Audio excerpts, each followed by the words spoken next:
Hello guys, welcome back. In this video we're taking a look at the third beta of iOS 26.1, which brings new features and changes, and I'll also show you a really interesting new feature that has been revealed and is coming to your device most likely with the next updates. The third beta of iOS 26.1 is finally here, and now we're moving to a weekly schedule where Apple will release a new beta every week. This update is great, it performs really well, and I will show you that in a second.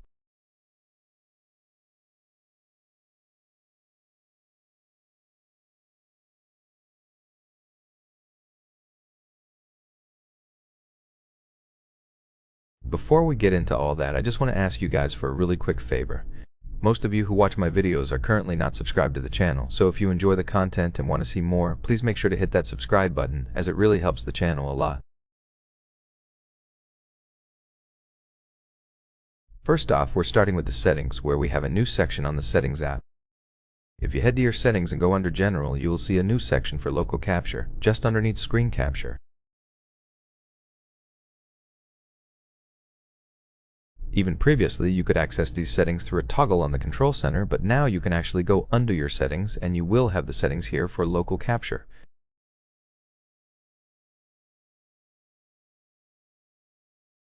First of all, you have the save location where you choose where you want to save your local capture by selecting a folder within the Files app. And right here, if you don't want to record the video and just want the audio, you can simply enable this switch to record audio without video at all.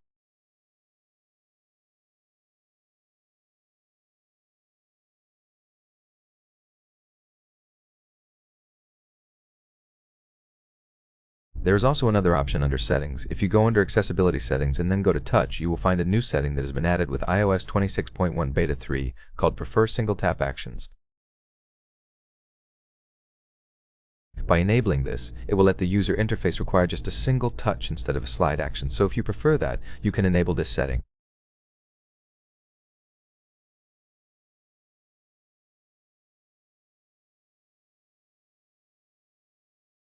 There's also a brand new icon for Apple TV, as Apple is rebranding Apple TV Plus to just Apple TV, and you can see the all-new icon with a glow at the bottom of the letters, which looks really nice compared to the previous black background with white text.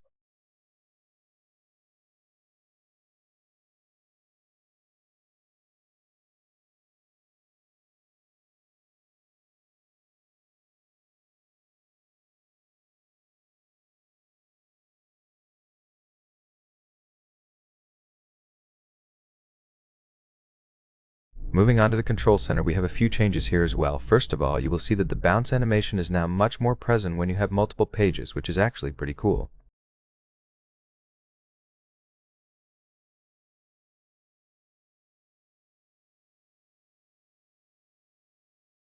Also, the reflection on the toggles has changed and is a bit brighter now, and you will notice it on your icons on the home screen as well, making the glow around the icon and the reflection effect pop up way more.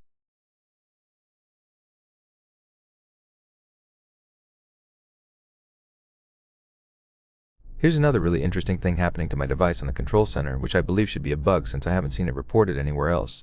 But if I add the connectivity toggles and make it large to take up the whole page, it removes the backgrounds from all of them and looks really nice and clean.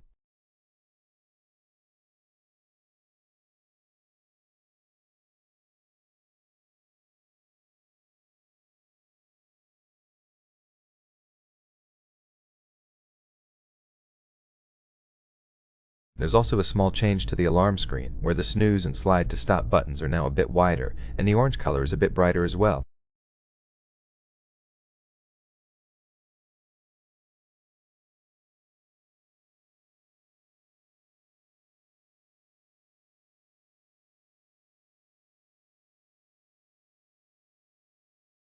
Here's a really interesting feature I'm talking about called notification forwarding, which has not been enabled yet on iOS 26.1 but has been found in the code with all the settings for this upcoming feature already there.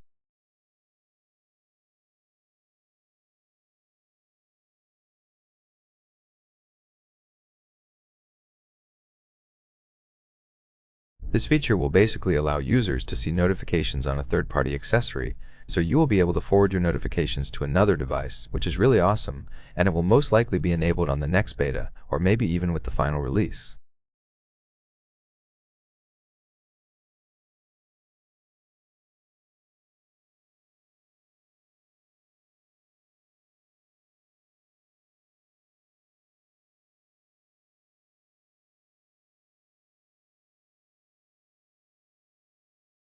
One area where iOS 26 has never failed since its first beta back in June is performance, and you can see the Geekbench score with this latest beta is actually really good.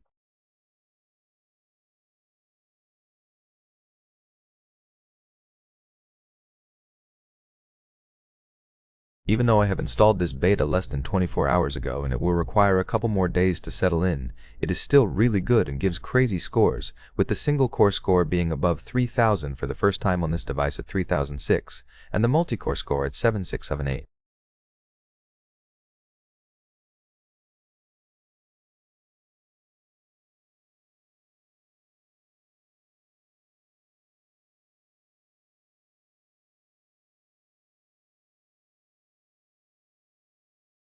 Comparing to the previous beta, we have a slight drop on the multi-core score, but it's not that significant, and using the device has been quite good, really fast and very stable.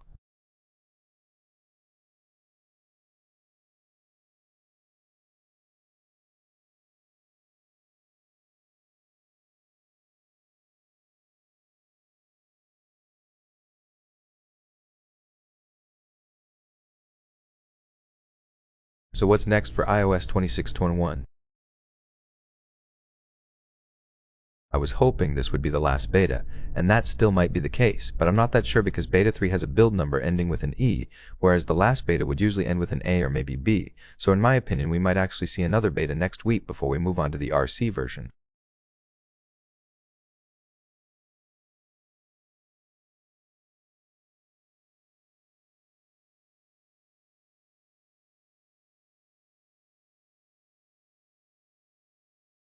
In that case, the 20th will be the day Apple releases iOS 26.1 Beta 4, which would most likely be the last beta, and then the 27th should be the day Apple releases the RC version, followed by the public release on the 3rd of November.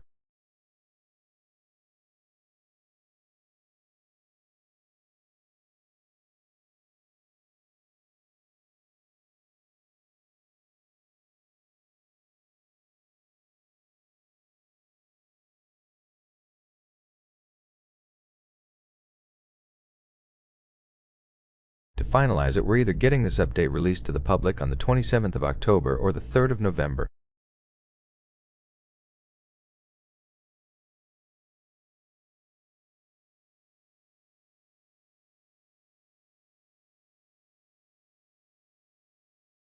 So should you update to iOS 26.1 or not? If you're currently on iOS 26, I would update if you want to have all these cool new features that have been released with this update on your device.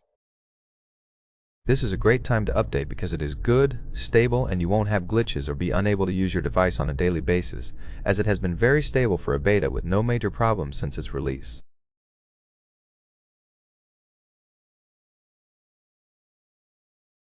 If you just want to try it and don't want to wait for another 2 weeks, then yes, you can go ahead and update right away. So that's basically it for this video. This is iOS 26.1 Beta 3, an amazing update with cool new features and great performance.